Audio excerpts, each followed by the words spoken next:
नमस्कार दोस्तों, बीपीएससी री एग्जाम का मामला अब सुप्रीम कोर्ट में है और आज पहले दिन का सुनवाई सुप्रीम कोर्ट में हुआ। और क्या कुछ हुआ, सारी चीजों पर बात करेंगे। और अभी हमारे साथ रहमानसु सर है, सारा अपडेट वहां का पल पल का लेकर आए हैं। रहमानसु सर सारे वकीलों से बातचीत करके आए हैं, सारी चीजों पर चर्चा करेंगे। सबसे पहले सर स्वागत है आपका। बहुत बहुत धन्यवाद आपका। सर पहले दिन सुनवाई हुआ सुप्रीम कोर्ट में, जैसे ही हाई कोर्ट के हाथ निराशा लगा आप लोगों को, तुरंत ही आप लोग सुप्रीम कोर्ट चले गए। और छात्रों के मन में भी सुप्रीम कोर्ट से कुछ ज्यादा ही उम्मीद है। सर पहले दिन का सुनवाई समाप्त हुआ, क्या कैसा रहा और क्या पॉजिटिव रहा, निगेटिव रहा, कैसा रिस्पॉन्स रहा सुप्रीम कोर्ट में बीपीएससी री एग्जाम पर? देखिए, टोटल जो यहाँ पे हाई कोर्ट में केस थे, टोटल 6 केस थे। अच्छा। एक केस जो है आनंद लीगल फर्म वाला था, पीआईएल, और बाकी जो 5 रिट थे, जिसमें पप्पू कुमार एंड अदर्स वाला, फिर प्रशांत शेखर वाला, तीसरा नेहा प्रवीण, चौथा अजित कुमार और पांचवा जो है प्रिंस कुमार। तो इन 6 में से अभी 3 केस पहुंचे हैं high court, supreme court. 3 case supreme court पहुंच चुके हैं। हाँ, कौन कौन सा? तो उसमें पहला केस पहुंचा है पप्पू कुमार वाला, उसी का सुनवाई था। अच्छा। और 2 और केस पहुंचे हुए हैं वहां पे, एक नेहा प्रवीण वाला केस है और दूसरा जो है प्रशांत शेखर वाला केस है। अच्छा। तो ये 3 केस वहां जो है पहुंचे हुए हैं, जिनमें तीनों की जो है डायरी एक तो आज सुनवाई भी होगी आज जो है।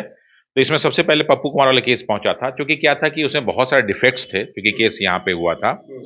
लेकिन जो हम लोगों ने एसएलपी डालने की बात की थी, एसएलपी दरअसल क्या होता है कि जो हाई कोर्ट का डिसीजन होता है उसके अगेंस्ट में हम डालते हैं सुप्रीम कोर्ट में। यहाँ केस से ज्यादा हमारा डिसीजन पहुंचता है। अच्छा। तो डिसीजन वहां पहुंच गया और उसकी आज डेट दी गई और आज उसका सुनवाई हुआ। और हाई कोर्ट का ये डिसीजन ही है शायद इतने पेज हाँ, में। ये जो है पेज में लगभग 72-74 पेज का है। ये पूरा का पूरा जो है ये हाई कोर्ट का वही डिसीजन है जो आप देख रहे होंगे। इसको आप इसी को लेकर के सुप्रीम कोर्ट में पहुंच चुके हैं। हाँ, ये और प्लस अपने केस की जो सारी चीजें हैं वो तो लेके पहुंचे ही हुए हैं। तो इसकी सुनवाई जो है हमारी माननीय उच्चतम न्यायालय में जो जस्टिस दीपांकर दत्ता साहब थे और जस्टिस मनमोहन जी थे, उनके बेंच में हुई है ये, यानी डबल बेंच में सुनवाई हुई है ये। और हमारी तरफ से जो है आज अंजना प्रकाश जी, जो ऑलरेडी पहले पटना हाई कोर्ट में जज रह चुकी हैं। अच्छा। और एक सीनियर मोस्ट लॉयर हैं, वो वहां पे रिप्रेजेंट कर रही थी हम लोग को। आज राम जो है बनकर पप्पू कुमार वाले केस में। अच्छा। तो आज वो रिप्रेजेंट कर रही थी वकील के रूप में। तो उसमें अभी बहस जो शुरू हुई थी, छोटी मोटी बातें कही गई, लेकिन मेन जज साहब पहले ही ऑलरेडी ये जजमेंट पढ़ के आए हुए थे। तो जजमेंट पढ़ के आए थे, तो उन्होंने जो है इसमें कुछ बातों को मुख्य रूप से पहले बीपीएससी के वकील साहब से पूछा। उसमें हाँ, कौन, तो उसमें जो सबसे पहली बात थी कि जो प्राइवेट कोचिंग से मीटिंग हुई थी, इसके बारे में उन्होंने पूछा कि प्राइवेट कोचिंग से मीटिंग क्यों हुई थी, क्या वजह पड़ा, क्या कारण था कि प्राइवेट कोचिंग से मीटिंग हुई। और दूसरा क्या है कि उन्होंने विशेष कोचिंग का नाम लिया, जिससे 22 प्रश्न और 24 प्रश्न आए हैं। तो इन 2 ही कोचिंग से 1 से 22 और 1 से 24 प्रश्न, ये ऑलरेडी इस जजमेंट में लिखा हुआ है। मतलब 46 क्वेश्चन 2 कोचिंग नहीं, 46 नहीं होगा, 1 से 22, 1 से मिलता जुलता। अच्छा। तो उसमें कुछ कॉमन भी हो सकते होंगे। तो उन्होंने कहा कि 22 क्वेश्चन जो ऑलरेडी इस जजमेंट में लिखा हुआ है। तो ऑलरेडी जज साहब जजमेंट पढ़ के आए थे और फिर इस पे उन्होंने जिरह करनी शुरू हुई। हम लोग की अभी जिरह नहीं हो रही थी, अभी तो बातें रखी गई। तो ऑलरेडी पढ़ के आए थे, उन्होंने जो डिस्कशन करना शुरू किया और अपनी बातों को ही कहा। फिर उनको ये आश्चर्य हुआ कि जब इतनी सारी चीजें थी तो जो है हाई कोर्ट के डबल बेंच ने इस पे स्टे ऑर्डर क्यों नहीं दिए। मेंस पे नहीं, मतलब पूरे वैकेंसी की बात हो रही थी कि ऐसा क्यों नहीं किया और इसका इन्वेस्टिगेशन होना चाहिए था प्रॉपर, लेकिन वो नहीं हुआ। लेकिन अभी ये केस की शुरुआत है। जब हाई कोर्ट में केस हुआ था तो हम लोग भी कुछ मामलों में बड़े खुश थे, तो हम लोग को लगा कि तुरंत हम लोग के पक्ष में फैसला आ जाएगा। क्योंकि ये लड़ाई बहुत आसान नहीं, 100 दिन हम लोग ने जमीन पे लड़ाई लड़ी है। तक कि फैसले वाले दिन तक आप लोग कह रहे थे कि जज साहब बहुत अच्छे हैं, बहुत अच्छे तरीके से सुनवाई हुआ है, बीपीएससी जवाब नहीं दे पा रहा था हाई कोर्ट में, बहुत चीज आप लोग कह रहे थे, लेकिन फैसला जो आया सीधे आप लोग के अगेंस्ट चला गया। हाँ, तो इसलिए इस बार हम लोग थोड़ा सा सतर्क हैं, इसीलिए बहुत सारी चीजों को हम लोग पब्लिक में उतना डिस्कस भी नहीं करते। अब इसमें क्या है कि बीपीएससी ने ऑलरेडी जो है कैविएट डाल रखा है। कैविएट डालने का मतलब क्या होता है कि अगर कोई दूसरा पक्ष अपनी बात को लाके कहता है तो उसकी जानकारी हमें होनी चाहिए, ताकि हमको पर्याप्त समय मिल सके उसका उत्तर देने के लिए। सुप्रीम कोर्ट में डाला। हाँ, सुप्रीम कोर्ट में ऑलरेडी 28 और 29 तारीख को उन्होंने कैविएट आते ही डाल दिया था, क्योंकि उनको मालूम था कि ये लोग सुप्रीम कोर्ट पहुंचे। तो 6 केस में से 3 ही केस पहुंचे हैं और राम कुमार वाले केस में बहुत सारी रेगुलरिटीज की बात की गई है, लेकिन बाकी जो दोनों केस हैं, प्रशांत शेखर और नेहा प्रवीण वाला, उसमें टेक्निकल मुद्दे बहुत सारे उठाए गए और यही वो टेक्निकल मुद्दे हैं कि उनकी अगर प्रॉपर सुनवाई होगी तो एग्जाम पूरी तरह से कैंसिल हो पाएगा। अभी हम लोग ये एस्टेब्लिश करने की कोशिश करेंगे, क्योंकि हुआ क्या था कि यही सारी सुनवाई हाई कोर्ट में भी हुई थी, लेकिन लास्ट में जो है माननीय डबल बेंच ने, हाई कोर्ट ने कहा कि भाई ये सारी चीजें तो ठीक हैं, लेकिन ये कोई कंक्लूसिव प्रूफ नहीं जिससे ये प्रूफ हो सके कि जो एग्जाम में अनियमितताएं हुई। हमको एक कंक्लूसिव प्रूफ चाहिए होता है। तो बहुत सारे लोग इसको बोला एक साधारण प्रक्रिया समझते हैं, लेकिन ये साधारण प्रक्रिया नहीं है। अब सुप्रीम कोर्ट में डिस्कशन हो रहा है और डिसीजन आना है डबल बेंच से, तो वो पूरा का पूरा एक एक चीज को देखेगी। तो अभी जो है अगला जो डेट मिला है 22 तारीख को, और हम लोग का प्रयास है कि नेहा प्रवीण केस और जो प्रशांत शेखर केस का, इसको भी क्लब करा के 22 तारीख को ही सुनवाई हो। 22 तारीख को अगली सुनवाई हो, क्योंकि सबसे बड़ी चीज क्या है ना कि हम लोग ने जो बाकी दोनों केस में सबसे ज्यादा फोकस किया था, वो कॉन्स्टिट्यूशनल इश्यूज को किया था, आर्टिकल 14 और 16 को लेकर, जिसमें जो है 13 तारीख पेपर और 4 तारीख के बीच पेपर में जो अनड्यू एडवांटेज मिला है 4 तारीख वालों को, और स्केलिंग है। प्लस एक फायदा क्या हुआ था कि 13 तारीख को जब पेपर कैंसिल हुआ बापू परीक्षा परिसर में, तो खुद जो है एग्जामिनेशन कंट्रोलर ने इस बात को एक्सेप्ट किया कि लगभग लगभग 700 और बच्चे इसमें बढ़ गए। जबकि अगर वास्तविकता देखा जाए तो बहुत सारे ऐसे बच्चे 13 वाले होंगे जो 4 को नहीं आए होंगे, तो टोटल अगर एग्रीगेट दिया जाए तो देखा जाए लगभग लगभग 1000 करीब बच्चे बढ़ सकते हैं, अगर वास्तव में तुलना किया जाए तो। और ये सारी बातें हमारी नहीं है, ये एग्जामिनेशन कंट्रोलर साहब कह रहे हैं, और पूरे मीडिया में ब्रीफिंग उन्होंने की है, और उसका उन्होंने पूरा प्रूफ भी दिया हुआ है। और फिर जो है जो बापू परीक्षा परिषद का दोबारा 4 को पेपर हुआ, उसमें लगभग 20% बच्चे क्वालिफाइड किए, 19.6%। तो अगर इन 1000 में देख लें तो लगभग लगभग 200 बच्चे क्वालिफाई किए होंगे। ये वो बच्चे थे जो बच्चे 13 को एब्सेंट थे। तो अगर ये बेनिफिट उनको मिला तो अनड्यू एडवांटेज मिला ना, बाकी लोगों को क्यों नहीं मिलना चाहिए? तो ये आर्टिकल 14 का जो है ये अवहेलना है। तो अभी हम लोग बहुत सारी चीजों को, अभी नेहा प्रवीण केस में भी देखेंगे तो बहुत सारे टेक्निकल इश्यूज है। हाई कोर्ट में पूरे बीपीएससी के मामला को एक करके मतलब 2 दिन केवल बीपीएससी का सुनवाई किया गया, तो क्या उम्मीद है 22 तारीख को वही किया जाएगा? क्या तीनों केस का एक साथ सुनवाई हो सकता है सुप्रीम कोर्ट में? हाई कोर्ट वाला जितना टाइम तो वहां पे नहीं मिलेगा, क्योंकि ऑलरेडी डिसीजन दिया जा चुका है, और यहाँ पे जज साहब ने जो है डिसीजन पूरा पढ़ा है। तो जब डिसीजन पढ़ा हुआ तो कहीं ना कहीं पूरी कहानी डिसीजन के आसपास घूमेगी, और प्लस जो कुछ प्रूफ मांगे जाएंगे, कुछ जो डिस्कशन होंगे, क्योंकि बीपीएससी ने बहुत सारा जो है काउंटर में एफिडेविट में आंसर नहीं दिया था, इसका बहुत सारे का आंसर नहीं दिया गया।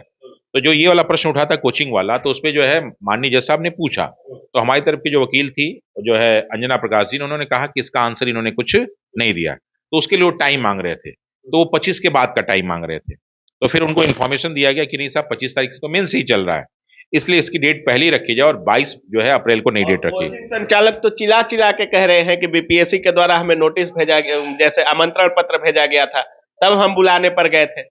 देखिए कोचिंग का मसला क्या है, बीपीएससी ने क्या किया, इसका एक प्रॉपर इन्वेस्टिगेशन होना चाहिए, यही इन्वेस्टिगेशन यहाँ पे नहीं हुआ।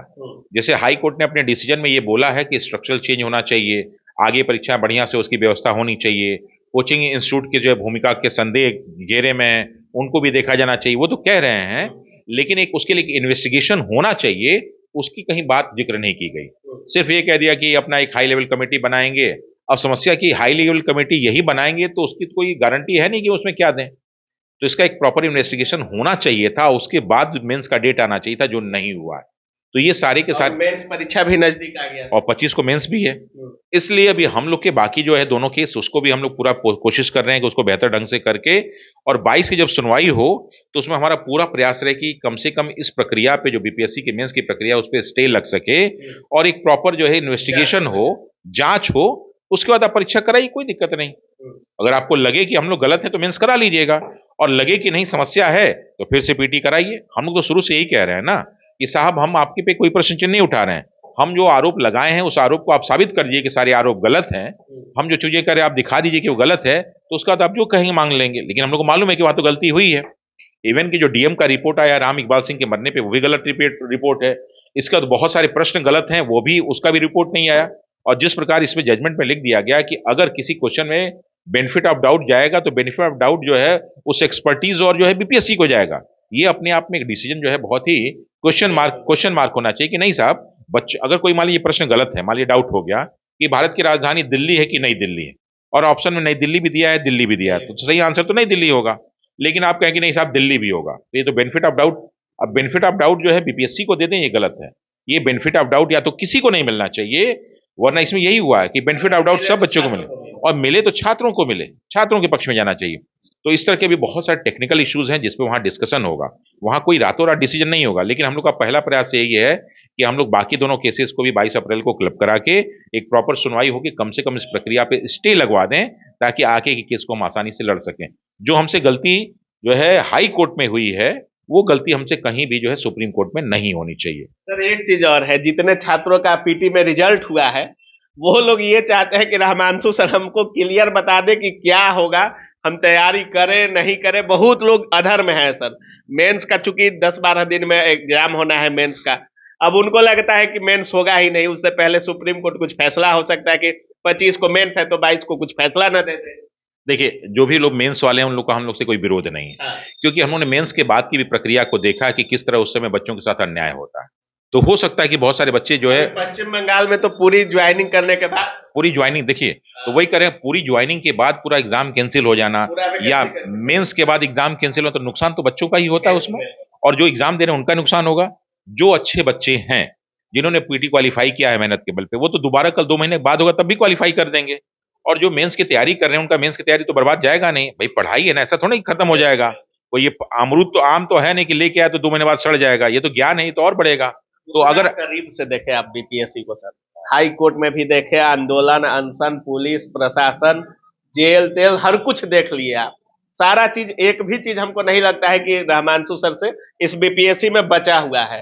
पॉजिटिव निगेटिव हर कुछ आपने देखा है इसमें, यहाँ तक कि जेल में लगभग कितने दिन थे सर? 20 दिन करीब। 20 दिन जेल रहना बड़ी बात है सर, एक खास करके एक शिक्षक के लिए, सम्मानित शिक्षक के लिए। क्या उम्मीद है अब रहमांशु सर को? सुप्रीम कोर्ट लास्ट विकल्प है देश में, उससे ऊपर तो कुछ है नहीं सर। अगर वहां से आपको निराशा भी मिलता है तो वहां से ऊपर आप जा नहीं सकते हैं। रहमांशु सर के अंदर क्या चल रहा है? क्या बीपीएससी री एग्जाम मिलेगा या नहीं मिलेगा? देखिए, दरअसल क्या है कि पहले भी हम लोग न्याय की लड़ाई लड़ रहे थे और हम लोग को लगा बहुत जगह की गलतियां हुई हैं। उसके लिए जितने भी एविडेंस हो सकते थे हमने वो सारे एविडेंस जो है हाई कोर्ट के सामने पक्ष में रखा। लेकिन जो कोर्ट में लड़ाई होती है वो एविडेंस को सही ढंग से कंक्लूसिव प्रूफ में चेंज कर दे। एक होता है प्रूफ, एक होता है कंक्लूसिव प्रूफ, माने कि वास्तव में जो प्रूफ आए हैं इस बात को साबित करते हैं कि एग्जाम में पेपर आउट हुआ है, पेपर लीक हुआ है, लोगों को अनड्यू एडवांटेज मिला है, लोगों के साथ इम्पार्शियलिटी हुई है। ये सारी चीजें जो है ये दिखनी चाहिए। हम लोग कहीं ना कहीं हाई कोर्ट में हो सकता है कि हम लोग उतना प्रूफ ना कर पाए हों, इसलिए हम लोग की कोशिश है कि अपनी बात को 100% इस प्रकार वहां पे रख दे ताकि बातें सही हो जाएं कि जो हम लोग कह रहे हैं चीजें सही हैं हम लोग, और ताकि जो है बच्चों को री एग्जाम मिल जाए। और री एग्जाम मिलेगा तो उससे निश्चित रूप से अच्छे लड़के सेलेक्ट होके आएंगे। और एक सबसे बड़ा प्रश्न यह था कि जो क्वेश्चन पेपर का स्टैंडर्ड था वो भी थोड़ा सा अच्छा हो सके और पूरा फ्री एंड फेयर जो है ये परीक्षा संपादित हो सके। हम लोग की यही इच्छा है, तो हम लोग उसके लिए सुप्रीम कोर्ट में बहुत ही ईमानदारी और बहुत मेहनत से ये लड़ने वाले हैं। बहुत बहुत धन्यवाद। धन्यवाद आपको। तो बाकी आप सुन रहे थे, हमारे साथ रहमांशु सर थे और सर का सीधे तौर पे कहना है कि कुछ हो सकता है हम लोग से मिस्टेक हो गया होगा हाई कोर्ट में, लेकिन सुप्रीम कोर्ट में आज पहले दिन का जिस तरीके से सुनवाई हुआ है, अगली सुनवाई 22 तारीख को है और 22 तारीख को सर की कोशिश है कि तीनों जो केस है, हो सकता है कि तीनों केसेज पर सुनवाई हो जाए और कुछ अच्छा छात्र हित में निर्णय आए। बाकी आप क्या कुछ सोच रहे हैं इस पूरे वीडियो के बारे में, अपनी राय कमेंट सेक्शन में जरूर रखिएगा। आप देख रहे थे काबिल न्यूज। जय हिंद।